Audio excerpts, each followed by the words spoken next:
Hello and welcome to Here For You, spreading messages of hope and support through Children's Grief Awareness Day. My name is Krista Ball and I'm a director at the Highmark Caring Place, and I'm here with my coworker Nathan.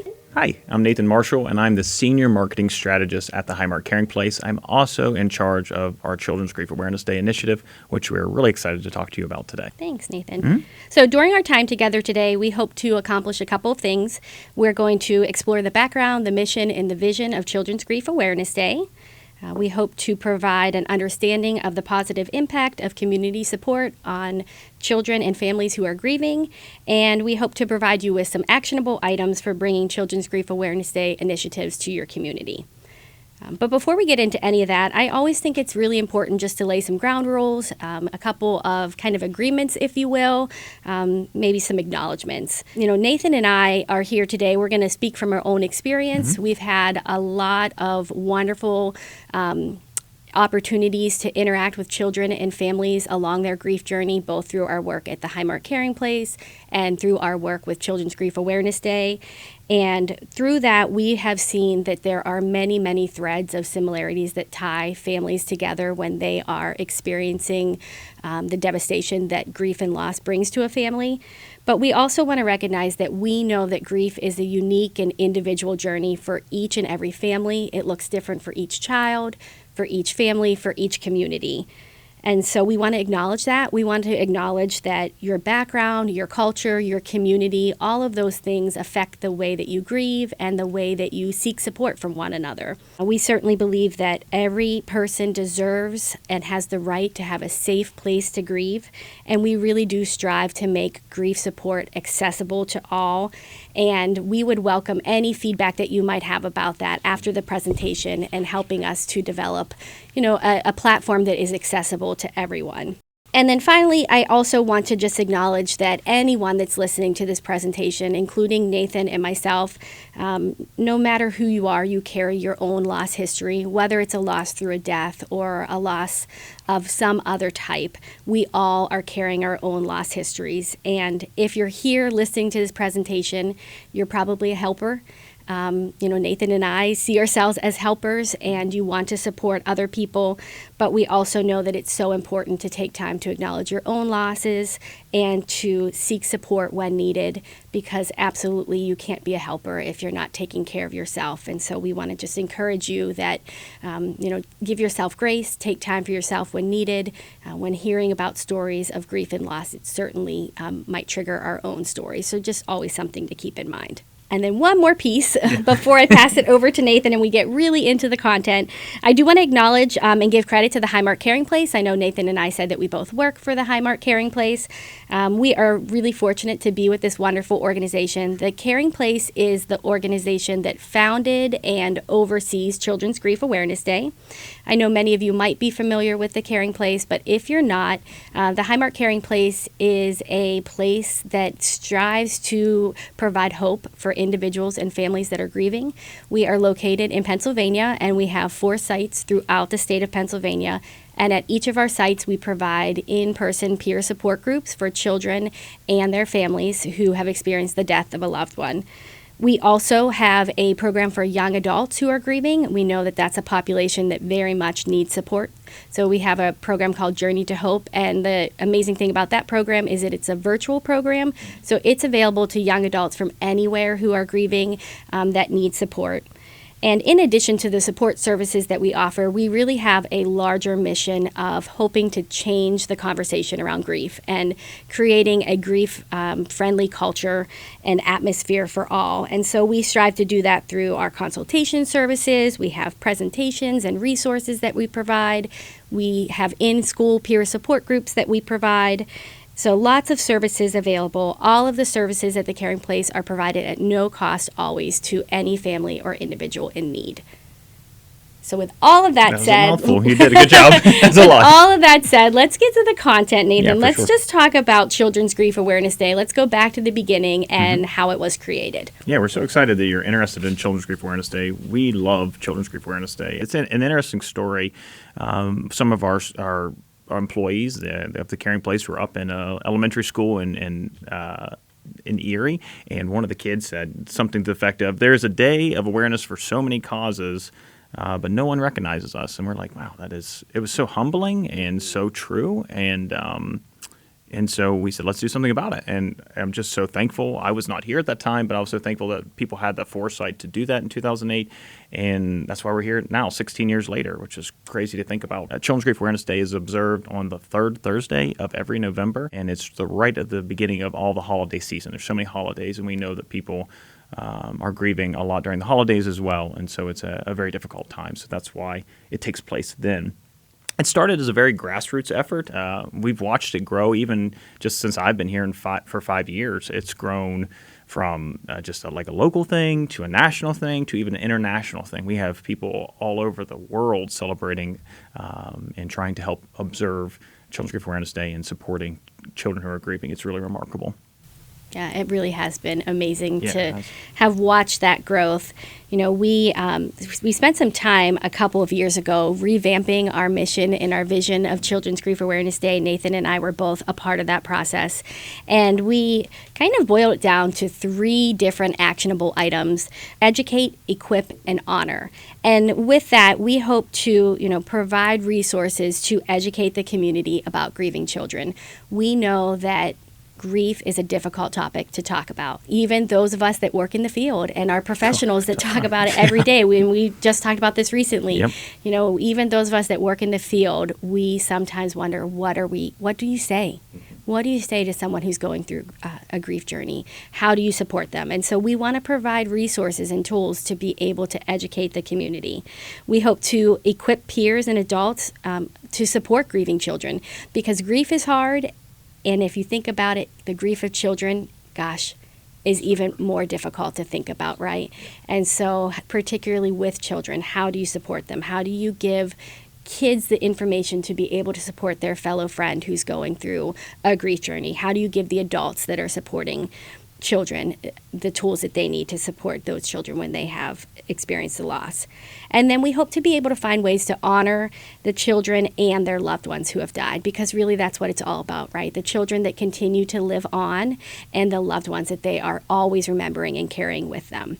So those are kind of our 3 main objectives of the Children's Grief Awareness Day.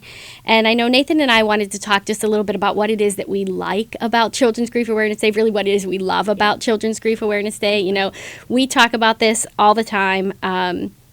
Children's Grief Awareness Day, to me, I love it because it provides an opportunity to have a celebration around grief.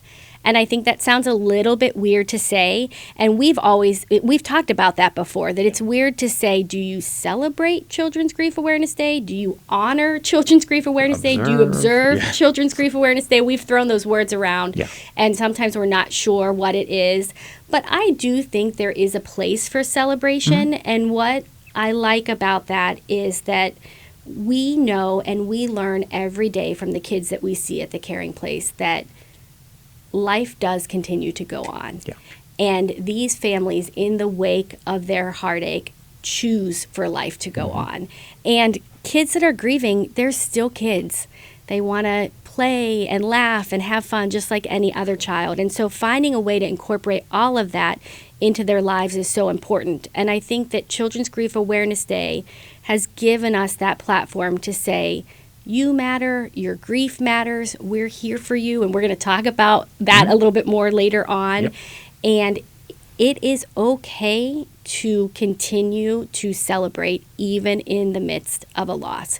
We can celebrate the life of the person, we can honor the life of the person that we are remembering, we can carry out their legacy, and we can celebrate the bravery of these children who are grieving and that are choosing to live in the face of their grief. So I think that's what I love about it. No, it's a great one. I think you're right. A celebration, observing it, all those maybe things wrapped into one. There was a quote we just had recently. We released on our social media, Children's Grief Awareness Day, social media. So Child Grief Day at Instagram, Facebook, and Twitter, or X, or whatever it wants to be called this week. It can be called whatever it wants. But yeah, it's a Paul Rudd quote. We all love Paul Rudd, of course. But he says, when you lose a parent, the world is off its axis and it never rights itself. You adapt or perish. And that's not just for losing a parent as an adult, losing a parent as a kid, losing a loved one, period. So I think there's always that time where you're like, your life changes completely. And we talk about that all the time as well. My favorite thing is just the hope we bring. That is really, people ask me all the time, like, how do you work in grief? Like, it's got to be so depressing. And I'm like, really, I don't get the depressing part. We get the trying to build hope. And that hope is it's not depressing. It's exciting. It's exciting to see these people choose to live. And despite all these things that are going on in their life, they choose to live with a fervor that's maybe more reinvigorated than people who have never lost anybody. It's really amazing. Kind of what sparked my interest in this. I'm not a grief professional by training. I am a marketing person, right? So I came into this thing like, what is this world? And I remember the first Children's Grief Awareness Day I just started before COVID, and a little girl had shared a story. Hi guys, I'm Lily Baumgartner, and today I'll be talking about Children's Grief Awareness Day. And it's very important to me because my dad died in May, and that I think that people underestimate and think that children get over it fast, but they do not. So I encourage you to wear blue on Thursday, November 21st, and I hope you guys wear blue, and bye! Seeing this little girl share like how much it means to her. So you sit there and go, are we really in the right track? We work with kids all the time. Are they really feeling like this is what we're hoping they're feeling? And then that she's a testament to that. It works. She felt seen, and she wanted to share her story. And I think that was just remarkable. And then we had just the hope we saw during COVID. I remember that happened. We actually were making our logo, our new logo, and our tagline as the world was literally falling apart. So that was an interesting time. We still managed to get through it and rebrand Children's Grief Awareness Day at the start of COVID. And it was just the right time for it. And I remember COVID hit, and we were like, do we even have Children's Grief Awareness Day? And I just kept thinking about that little girl, Lily. We kept talking about that. Krista and I did, and a couple other people. And it was just like, we have to do something. And so in a very, very short manner, we came up with virtual Children's Grief Awareness Day.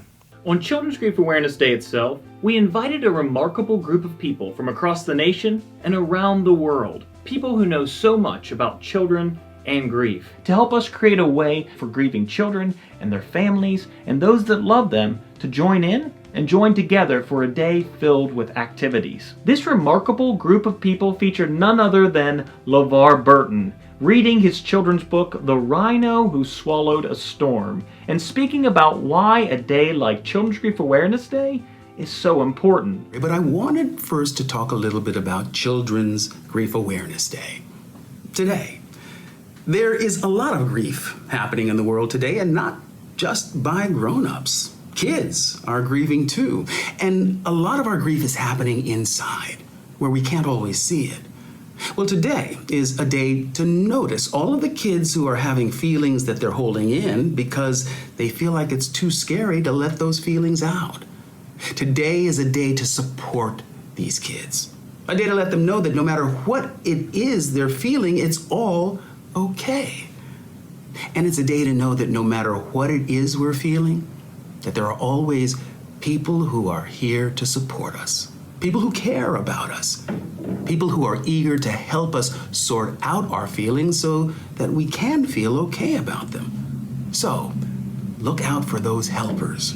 My hair was a lot longer in that video, and I didn't have a beard, so I think one of my side effects from COVID was I hit puberty again. I think that was one of my side effects.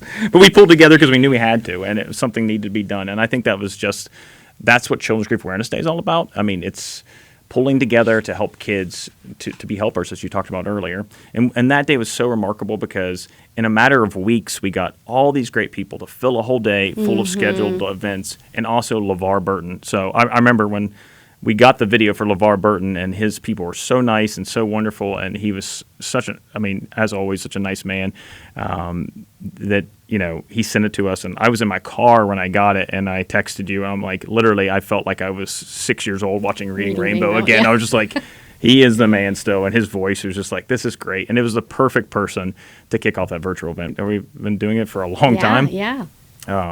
It's pretty crazy to think about, but we've had people from Cam Hayward to AEW Wrestling, which we'll talk about more later, both those. Brian Greasy, who was a quarterback for Michigan. If you're not a Michigan fan, Denver Broncos, he played for them too. Dr. Eva Eager, who's a Holocaust survivor. What a remarkable woman she was. Authors like Patrice Kars, Todd Parr. We've had Judy's House, Brighter Days Grief Center, who we love. What's Your Grief, NACG, and more. We've had so many people just really give back, and they all do it free of charge. No one charges things. They do it to help out, which is just remarkable. So I think the hope is definitely seeing that work so much over the last couple of years has been really remarkable for me. Yeah, for sure. And I know you mentioned just, people saying, how do you do this work? I think absolutely you hit it right, this right on, that is what keeps us going, right? Striving towards that, holding on to that hope. Yeah, they're hard stories for sure. Yeah. I mean, you hear that, but yeah, I think that hope at the end of the day will makes you continue on for sure. Yeah, absolutely. Now we want to just talk a little bit about, what is that impact of community support on grieving children. We know that childhood bereavement is a critical issue in our country, really across the world, right? Judy's House and the JAG Institute, together with New York Life, they complete the childhood bereavement estimation model, which I'm sure many of you are familiar with, and they just released their 2024 statistics, and they are humbling, they are staggering every time I see the statistics. Nationwide, it is showing that 1 in 12 children in the U.S. will experience the death of a parent or sibling before the age of 18. So that's not even taking into consideration all of the children who experience the death of an extended family member, right? A grandparent, an aunt, an uncle, a cousin, a friend, right? So this is really just looking at the numbers of those who have experienced the death of a parent or a sibling. In Pennsylvania, where the Caring Place is located, that number is even higher. It's 1 in 11 children in Pennsylvania. So this equates to over 246,000 grieving children in Pennsylvania. And if you look a little bit further out, if you go to age 25, that number more than doubles. Yeah, that's crazy. And I don't know, I guess the older that I get, 25 is still a child to me. Yes, right? anybody's been 25. Right, looking back, you're definitely still very much a child. They are still just, those young adults need so much support. And sadly, West Virginia, where Nathan lives, West Virginia has the highest concentration of bereaved children in the country. Their statistic, it's just alarming to me. It's at 1 in 7. Yeah. 1 in 7 children are projected to experience the loss of a parent or a sibling by age 18. When you think about 1 in 7 and you think about, Insane. A classroom full of children and looking around and 1 in 7 of those children are going to experience the loss of a parent or a sibling in West Virginia, that is just, there are no words, right? It's staggering to think about. We know these numbers. Thank you to Judy's House for releasing these reports and giving us the numbers. The numbers are alarming, as we said, but yet we continue to hear all the time that kids are still grieving in isolation. And gosh, how hard must that be to think that you're the only one? I'm the only child my age who has experienced this. I'm the only parent who's parenting a young child who is grieving. To not know that there's someone that knows what you're going through. And no matter what it is that we're going through in life, you always want to be able to look to someone and say, you get me, right? You understand what I'm going through. And so when kids are grieving, they just want to be able to find someone that says, I get it. I know what this is like. And a lot of those places don't have grief centers close to them either. And that's the thing people don't realize. Thankfully, where we're at in Pennsylvania, a lot of people have at least within an hour, which is still a very long drive. But I mean, especially where I'm at in West Virginia, it's hard to find the grief support for sure. Yeah, and that was some of the things that I was thinking about. Like, why are kids still grieving in isolation? What is it that's causing that to happen? And I think you're right, Nathan. I think that sometimes it might be that they don't know where to go to seek support. Right? So, maybe there's not a grief center nearby. Maybe they don't know where to even search. There's wonderful online resources that are available for support, but maybe, they don't know where to go for that support. It might be because they just haven't met another person that's grieving. I talked earlier about the grief of children is something that's so painful to think about. And so a lot of times people change the subject when it comes to grieving children. We hear that all the time with kids at the Caring Place, that well-meaning adults in their life, they want to see the child happy, right? No one wants to see a sad child, and so they want to see a child happy, and so they might change the subject. They might say, let's think of a happier time. Let's not be sad. Let's be happy. Let's not be angry, right? And really what that's doing is taking the child out of their grief experience and letting them, kind of know that, well, my grief is too hard for other people to hear. And so what happens if they think that other people can't hear it, they will stop sharing and then grieving in isolation because of that. I just think of a conference we went to, a couple of conferences we went to, and setting up a booth. I'm sure some of you all might have the same experience setting up a booth. And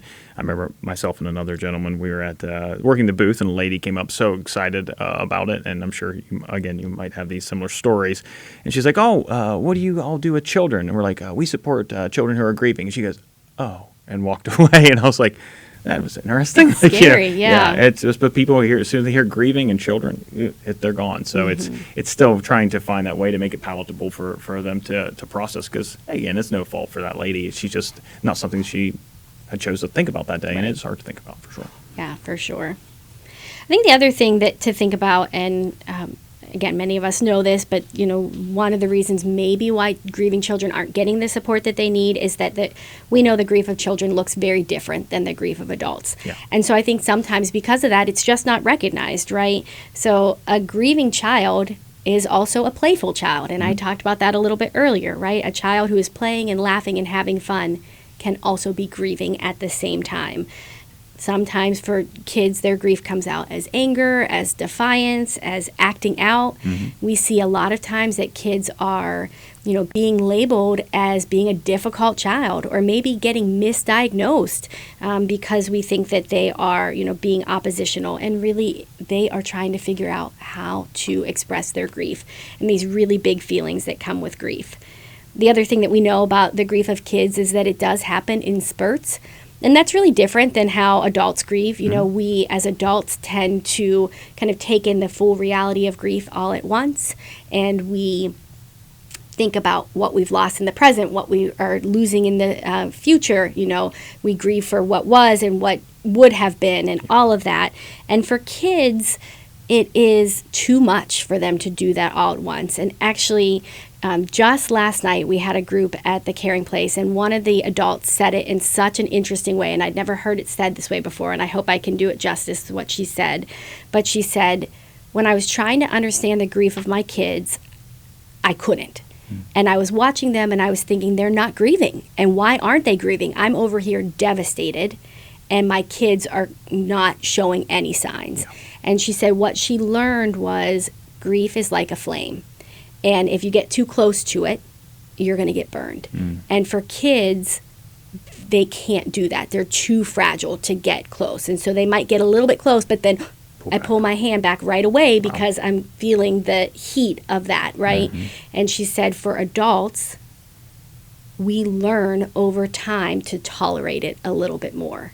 And we can kind of feel that a little bit more. Yeah, that's amazing. Amazing quote. Yeah, it was really profound. And I know all the adults in her group, it resonated with them. Yeah. They were able to think about the grief of their children. Great. A couple of other things, just to think about. Again, I know these are things that probably you all are thinking about all the time. Another reason why kids might not seek support is, unfortunately, maybe they're the cause of the death is stigmatized in some way. We still see that children that have experienced the loss of someone due to an overdose, due to a homicide, due to suicide, that those losses unfortunately still often are stigmatized, and families feel like they can't seek the public support that they might need and that they would benefit from. And so we're hoping to change that conversation, right? We're hoping to change that. And one other point is that we know that grief is a lifelong journey. And what happens is the world continues to go on. Everybody's life continues to go on. But what we see with grieving children is every time they reach a new developmental stage, they're re-grieving all over again from kind of the new person that they are. And so their loss might have been years ago, and the people around them in a way forgot, right? Maybe forgot that this is what they experienced, but they're grieving all over again because I'm a new person at 15 than I was at 10. And I need to re-grieve all over again, but the rest of the world has kind of moved on. And I think that that also plays into maybe why children and families cannot get the support that they so desperately need. So if they do have the support, what does that mean? You know, we're talking today about community support and how important it is to, within your community, wherever that is, to know that you are supported. And I think that what community support provides is it provides visibility, right? I said that earlier, that I see you, I see your grief matters, you matter. It provides validation, you know, what you're going through and the big feelings that you're experiencing, those spurts that you're experiencing, that those are all valid and they're normal, right? It provides normalization that, you know, so often we hear from grieving kids, from grieving families, I think I'm going crazy. You know, maybe my grief shouldn't look like this. And we want to say, this is okay. What you're going through is okay. But yeah, people still think that, like, if I'm grieving past 3 days, like, then I'm nuts or something like that. No, it's normal. You're going to be grieving the rest of your life. And that's overwhelming for some people to hear too. Yeah, absolutely. And I think that community support also just provides that safety, right? That safety net to say, because I'm seen, because I know that my feelings are valid, because someone is telling me that this is okay, what I'm going through, I finally feel safe to be able to express it and to you know, to let that out. And so that's our hope, right? That's our hope, that we can provide communities that do that.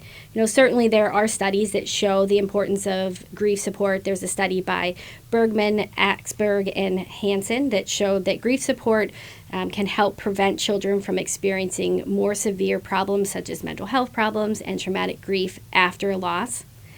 And a study by Stefan et al. Says that it is imperative that children find a safe environment, a place where they have a sense of community affiliation and normalization to promote adaptive healing and facilitate the meaning-making process.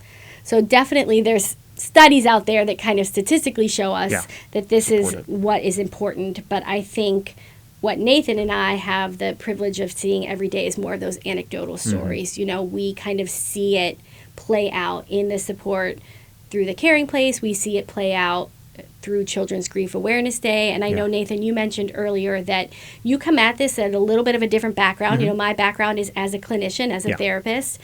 Your background is in marketing and social media. And it's been really a great working relationship to be able to learn from each other. And I think you have some wonderful stories about how you've seen that support play out in social media, which is a really interesting thing to think about social media as a community of support. And the world of social media isn't always that supportive. No, not but always. We have seen through Children's Grief Awareness Day, and we've seen through our efforts with raising and elevating the conversation of grieving children, we have seen amazing support through Children's Grief or through social media. So I just wanted to speak about that a little bit. The grieving community is remarkable. They're absolutely remarkable. I mean, just so kind and generous, and no matter what background they're at, it doesn't matter what religion, sex, nationality, race, or whatever you are. Like, it is something that ties us together. It is the tie that binds, so to speak. Some of my favorite things that we have built a community with over the year. We did this thing called the Blue Butterfly Scavenger Hunt, which is pretty cool. The blue butterfly is a symbol of hope for children's grief. And so we asked people in the summer to go out and see if you can find blue butterflies anywhere and take pictures of those. And you can win like a prize pack and share it on your social media to share that there's hope out there. It's remarkable how many blue butterflies are out there. You don't see them in the wild as much, but man, they are everywhere, anything you see. So from the zoo to someone tagged us in something from Croatia, which is pretty cool, like curtains in Croatia was blue. That was pretty remarkable. We had this thing called the Children's Grief Awareness Day Movie Bracket Challenge. That was pretty cool. Oh, yeah. That was during COVID, and you're like trying to figure out, like, what am I posting about here? What can I do to help? And, everybody's trapped inside and all this stuff, and you're like, what can we do? And so we're like, people are watching movies, watching TV a lot. So like, let's make this 32 movie bracket, like March Madness style bracket, where people can look at these grief films, and then they can vote on social media to vote for the ultimate children's grief film. And it was awesome to do. we asked people to play along, turn it into an interactive game, which is pretty cool. Like they could get points, and so I know in our like friend group at home, we were like whoever won our movie bracket challenge got a pizza, so I had to buy someone else a pizza because I did not win it. I was a loser in that one, but it's okay. Was it Coco that It won? was Coco, yeah. Coco okay. won, which I was surprised about. Yeah. I mean, it is a great film. My Yeah. daughter's 3 and she loves it. It's a great film, but yeah, it's not one you think about. But it won, and we were able to make 2 very relevant articles out of it. So they're great companion pieces if you're watching the film, you're watching it at your grief center, to give some great conversation around it. Well, kind of back to what we were saying earlier in terms of it being such a hard conversation to have. If you watch a movie and let the movie start the conversation, right? And softer. there's so many kids' movies that have loss somewhere in the movie. Disney's made billions, trillions. Yeah, at the heart of all Disney children's movies grief, almost, yes. right? So don't be afraid to use Disney because Right. they've made a lot of money on it. But so. it starts the conversation, which is great. Yeah, and that was a really interesting way to start that conversation. So, if we would have just put out on social media, let's talk about children's grief, maybe we wouldn't have gotten those conversations that you got around the bracket challenge with the movies. Yeah. We did a thing called Grief Tracks, which is pretty cool. We did one last year called Pause to Listen, Beats of Support. We had such a turnout for this. It was so great. People submitted it. We didn't submit any of these. We had 140 songs, and these are all songs that made them feel supported and or remind them of their loved one. Just a crazy amount of like songs from all different things. They all kind of gel together though. We had like Johnny Cash or Casey Musgraves or Wiz Khalifa, the Avett Brothers, to Ed Sheeran. You can listen to it when you're working out. You can listen to it when you're having a bad day and realize that other people are going through similar things. And sometimes that a song can act as a therapist almost. You just need that, like, gives you some kind of a moment to sit back and go, okay, I can do this. And other people are feeling the same things. I'm not on this island by myself, which is pretty cool. But yeah, the community of support, it's wonderful. And all of that is available, everything that we talked about so far. So of course, the social media, right? But the bracket challenge, the resources for the Coco movie, the Spotify playlist for the grief tracks, all of that is available, of course, at no cost to anyone. So, if I think we're going to transition into talking about kind of actionable strategies, which we've already been talking about, right? But strategies to bring Children's Grief Awareness Day to your community. If you're thinking that I am a grieving center of one staff, right? Or we are a very small staff, or I don't even have a grief center yet, but I want to start the conversation in my community, and you think I don't have the resources, I don't have the funds. We're hoping to provide ways that anyone can do it. So all of those things that we mentioned so far, available, free of charge to everyone. Or just in your home, like with your kids. Or just in your home for your own yourself, family, right? Yourself, so you don't, even, you're starting your own community within your family. It's a very good point. And so we're going to look at even more. We're going to kind of delve in a little bit more to some of the other things. And I wanted to start out with, in addition to the social media that Nathan just talked about, I wanted to start out with just what are those other kind of really simple things that anyone can do in their home, in their community, whether or not they have a grief support center, or if you're watching this from a grief support center and you kind of want to get started. When Children's Grief Awareness Day started back in 2008, we did 2 things initially. And we told everyone to wear blue, right? So we said blue was going to be the color of Children's Grief Awareness Day. Nathan and I have our blue Children's Grief Awareness Day shirts on today. Wear blue to show your support for grieving children and let people know why you're wearing blue on the 3rd Thursday of every November. This year, November 21st. So wear blue, let people know why you're wearing blue. It doesn't need to be a Children's Grief Awareness Day shirt, any blue shirt. And we thought that's the easiest thing that we can do. The other thing that we did, and I know, Nathan, you weren't here for this, but the other thing that we did is we had we followed the Flat Stanley, if you remember Flat Stanley, and we had butterflies, because you mentioned butterflies being the symbol of children's grief awareness, hope for children who are grieving. It's in our logo, right? So we had butterflies that were actually printed on cloth, and we sent them out into the world. And we said, when you receive your butterfly, take a picture holding on to hope, which is holding on to hope, the butterfly, right? But symbolizing holding on to hope for children who are grieving. Take a picture and then send it to someone else. And so I think we started with 4, because we have 4 sites of the Caring Place, 4 quilted butterflies, sent them out into the world. And then we realized that this was growing, and so we had to print paper ones too. So we printed paper butterflies. We got those out. Hope the butterfly has now been photographed on every continent. It's been photographed remarkable. all over the world. Yeah. So that was really cool. Back in 2008, we had Flickr, if you remember. Oh, my, Flickr. yeah, now we're- So we had Flickr, and we said, upload your photos to Flickr. Upload it to MySpace, please. And So we did that, but it traveled all over the world, and it was so cool to see. And we thought, we're onto something, right? That Yeah. people want to show their support and want to be seen. So those were kind of some of the earliest things that we did. And we still have a version of Holding On to Hope that is available on our website that you can go print out Holding On to Hope, take a Holding On to Hope pledge, hold up the sign, take a picture, tag us in the picture, let us know why you're holding on to hope for grieving children. So those are two really simple things that anyone can do, kind of to get that conversation started. Another one that we want to talk about is Illuminating Hope, which is a website that we started. It's separate from the Caring Place and from the Children's Grief Awareness Day website. So it's its own website. It's called Illuminating Hope, and what it is a virtual gathering of butterflies that can be made in memory or in honor of someone.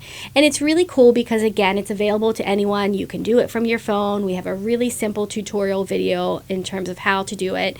And you make a butterfly, and, rather than maybe having all those paper butterflies that we did flat Stanley style back in 2008, this is kind of the higher tech version of that, and you can customize a butterfly, write someone's name, write the dates of their life. You can write a grieving child that you're honoring their name, write a message of remembrance, and then release it into the butterfly garden that is on the virtual site.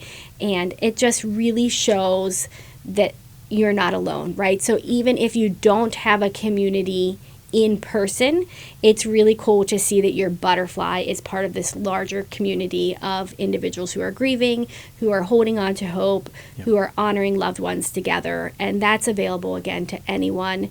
We encourage you to get onto the website and to use it and to, let others use it, because it's a great way to create that community when you're kind of just trying to get started. It's a great way you can share it too with people, which is great. And so it's a nice way to say, hey, I'm thinking of you today. I've been able to do that with my mom, my mother-in-law, people like that, and they've lost their parents and things to that effect. And it's really meant a lot to them. And then they can look it up in the garden, which is really cool. Right. It is They a can see searchable that. feature to be able to find your butterfly where it is in the garden. Yeah. So do you want to talk a little bit, Nathan, about the wall of support? Because I think this is another one, the resource that's available on our website, and you can use it by printing the wall of support that we have on our website, but you can also just make it on your own too. So it's been one that we've seen that has really helped to build a community. We work a lot with schools, so it's like, what can schools put up? The kids can do very easy on lunch break or whatever, and so it works in businesses, which is great. It works in organizations. If you have a big company, small company, whatever, you can do it, and it's a nice way to make it visible. We have these walls back here, these nice walls. Imagine, you might have seen one. They might want to have one at the conference right now. You have one up there, and you can see all the different names. It's amazing once you get lost in it. It's an opportunity to write a message of support of those who are grieving or in memory of someone who has died. And this idea was developed for anyone, anywhere, to be able to print this and make that wall to help people feel they're supported. When it's completed, it's a beautiful tribute to those who are grieving. And some that have been done, maybe like yours today, you can spend hours just looking through these messages and looking at these stories of people who've lost loved ones and just kind of getting lost in it. But it's a good loss. You get wrapped. It feels comforting. It's like these people are all coming together around grief, which is pretty amazing. Yeah, and I know you mentioned schools, Nathan. A lot of schools we've seen use the wall of support. Yeah. What we have heard from schools that they've been so surprised about the wall of support because, kind of again, back to grief being a difficult thing to talk about, when we have approached schools to say, why don't you think about observing Children's Grief Awareness Day in your school? Yeah. We have at times gotten some pushback, right? Of course. This is too hard of a topic to talk about at school. We don't want to raise fears in kids. We don't want to upset kids that are grieving and kind of bring their grief back to the surface.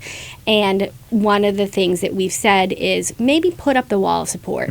Try it and see. Put it in a place outside of the cafeteria maybe, or in a public space where the kids can go. And what we've seen is organically the wall of support will grow, right? Somebody will be the first one to put their person's name up there, and then a student will walk by and say, oh my gosh, I'm grieving too. I'm going to write my person's name.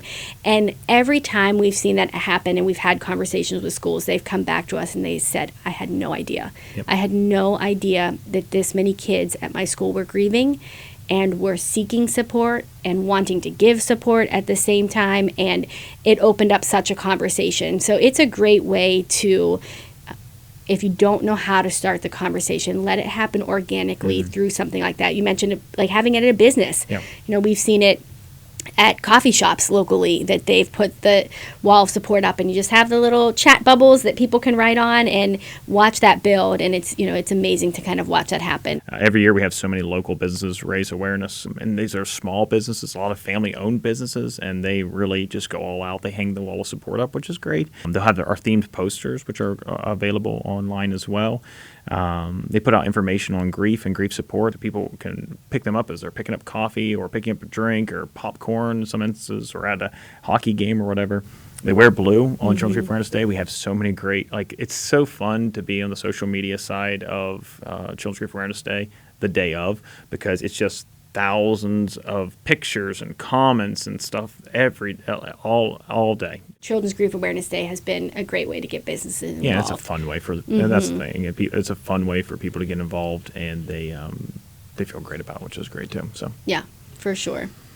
I know we talked earlier, Nathan, about the movies, right? And movies being a place to open up the conversation. We also know that books are a great way to open up conversation. You mentioned LeVar Burton being involved in our very first Children's Grief Awareness Day virtual event that we did. We have seen that books have been a great way to start the conversation. And the world of grief-related books is growing and growing all the time, which is great. Wonderful. You know, it really helps, you know, for communities that are thinking about, again, how do I start that conversation? What do I say? I don't know what to say. Let a book say it for you first, you know, and so you can do book readings at your grief center. If you are able to get connected with a local author, you know, reach out to authors and say, would you be willing to read your book? And that's what we've gotten through Children's Grief Awareness Day. We've had our virtual event. We've had many authors who have said, yes, I'll read my book. I'll do an activity. So it kind of is all built in. If you read the book and then there's an activity that goes along with the book. Pretty easy event. It makes it, you know, like you said, an easy event. It can be a great way to partner with local libraries. You know, libraries are a place that people come to get information. We know that grieving individuals often might go to a library to get information, but then they don't know what they're looking for. And so, you know, partnering with your local library might be a great way to start that conversation there. So definitely be sure to check out books. And if you all have book suggestions, we'd love to hear them too. Send them our way. Yeah, and then talk about the proclamations, state proclamations. This is how we met Brighter Days Grief Center, which we love, and Carolyn Kinzel. What a wonderful lady. I was going to say Spitfire, but she is a little bit of it all, and she's great. She is such a great friend to us, and she got a hold of us and said, hey, we're getting Minnesota to proclaim Children's Grief Awareness Day, and I'm like, this is awesome, and she is just on fire for this, and it just, what a wonderful heart she has. And she did. She got it approved, and it was so cool to see that.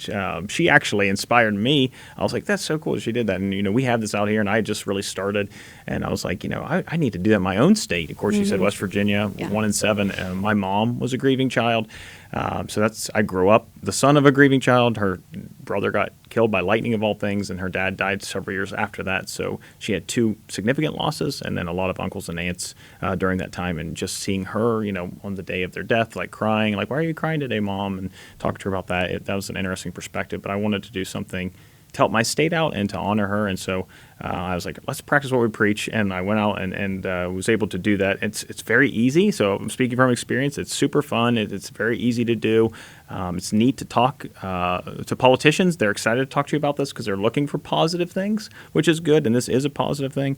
And then it was great because they sent me a big certificate, which was nice. And I was able to give that to my mom and tell her, hey, this is for you. This is I wanted to do this for you. And she ended up framing it. And it's in her house now and stuff like that, too, which is what a great gift. I was able to give that to her. So you can do that in your city. You can do it in your state. You can do it in your country. There's no limits to it, really. Do it to the world. Go for it, please. That would be great. And there's information on our website. Yeah, all the resources, right? Everything that you would need to be able to kind of get that started in your area. Well, one of the things that I'd like, Nathan, for you to talk about a little bit more is thinking about involving sports teams. Oh, yeah. Mm-hmm. And this is something that Nathan has really helped our organization and Children's Grief Awareness Day to think about, because it's not naturally where I went, right? When I was thinking about how do you build a community of support around grieving children, that isn't always the place that I went to.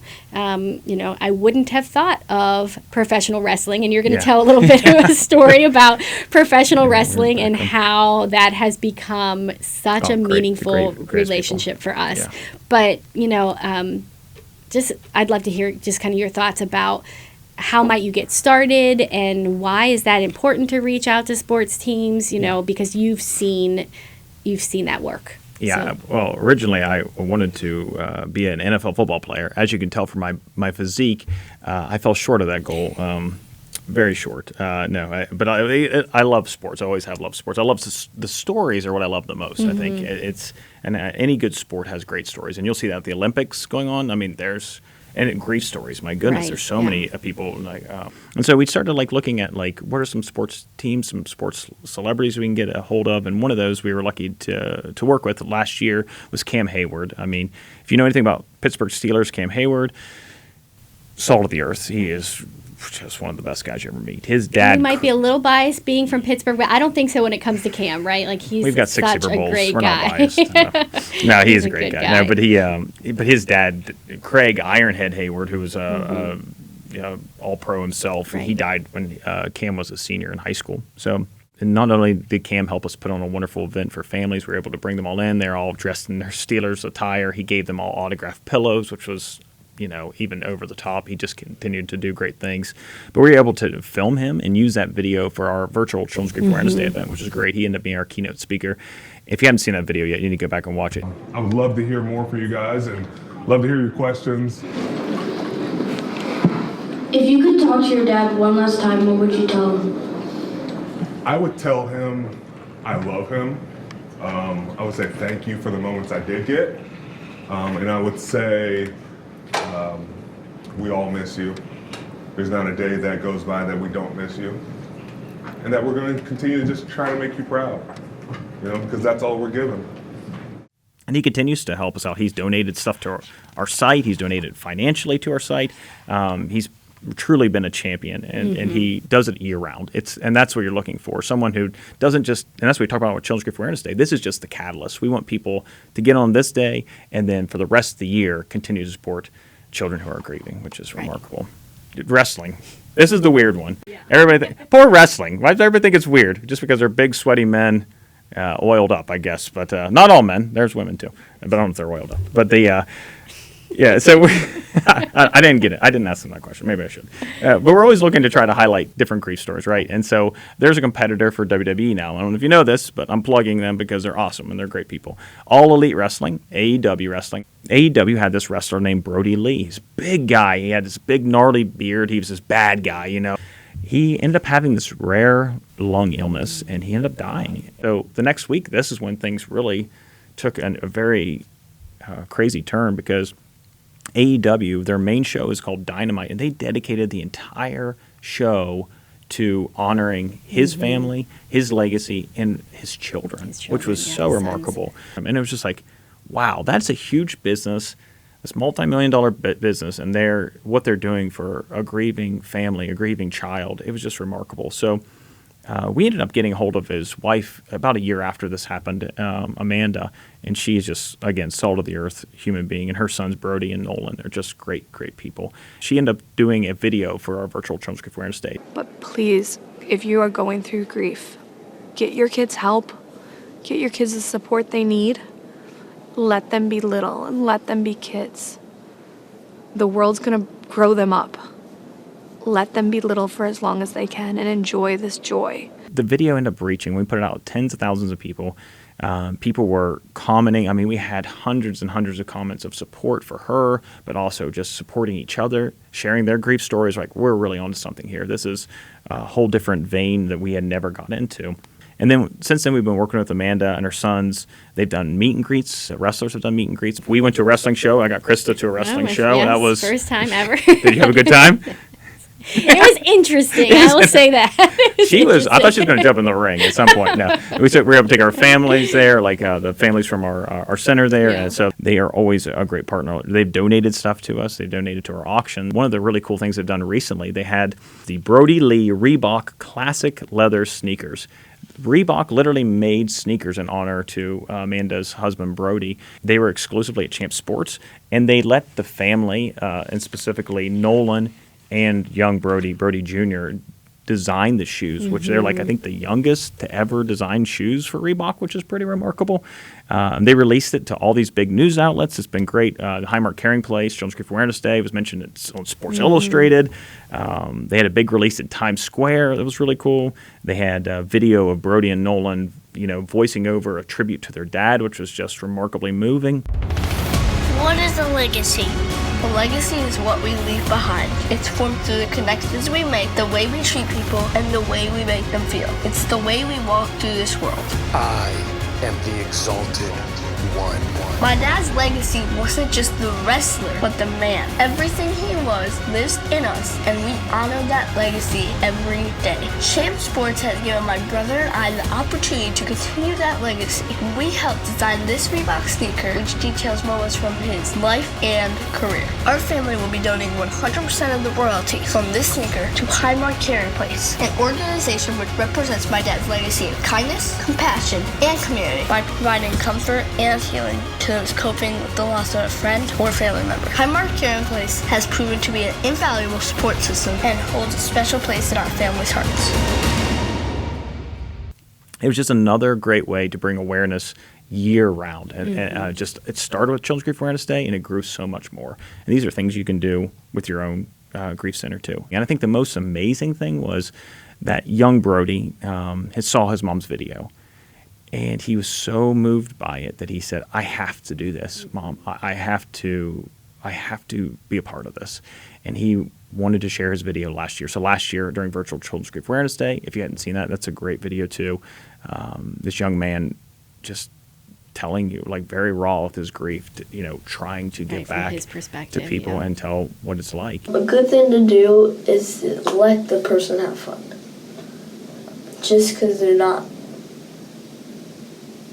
showing that they're grieving, they could be grieving inside. They could be grieving inside and not showing it. So if anybody's watching this and they're going through grief, just know that you're not alone. Especially kids, you're not alone. And he's just an absolutely amazing child. And so that relationship is a different one you would not think of, but look for those opportunities. They're out there. And Children's Grief Awareness Day can really help you bring those things together, which is really cool.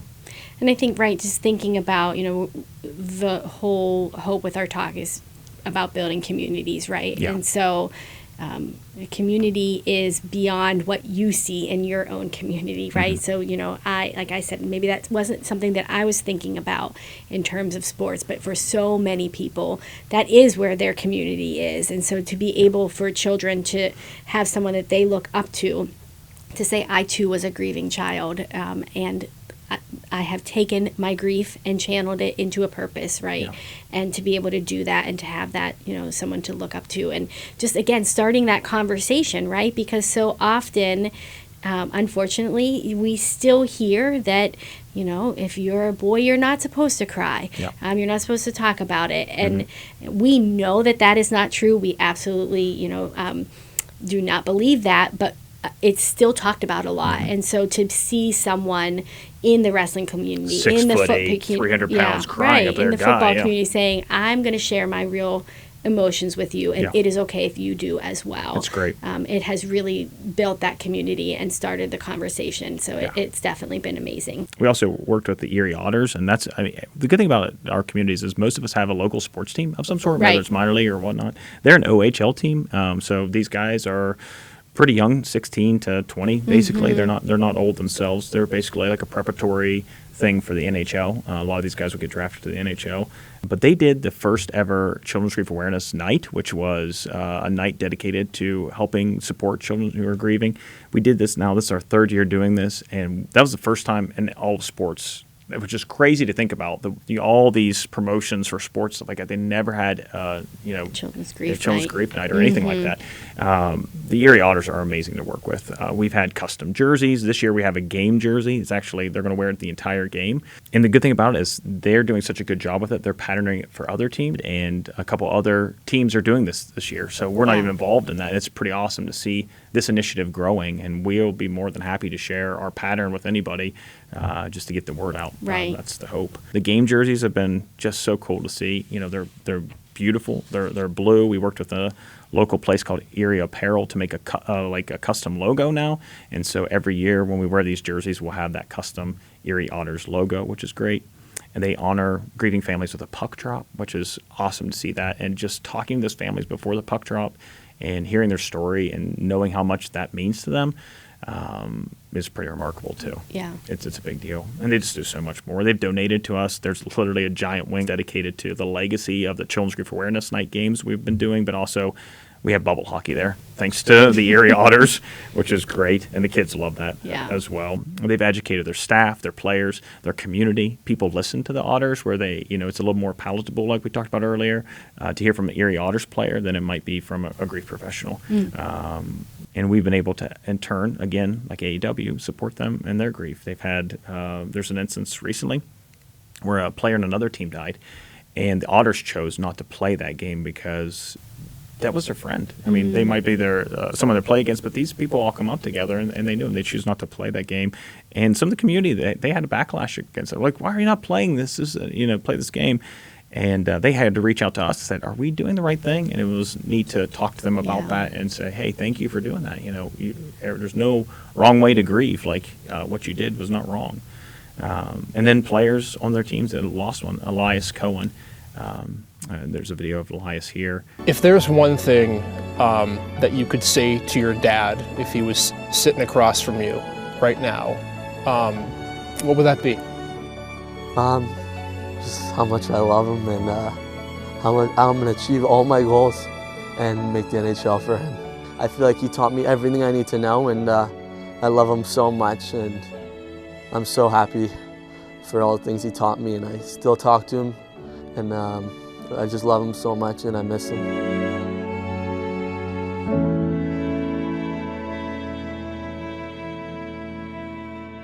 Elias is just a great guy, and his story was just remarkable. What a great kid, and he was super fun to root for. And this year, Matthew Schaefer is who we're rooting for this year. He's our Children's Grief Awareness Day champion. And I just want to repeat something that you said in there, Nathan, that I think is so important, is that we want this, we're talking all about building community. Mm-hmm. We want to build a community with other grief centers. What we learned, we want to share it.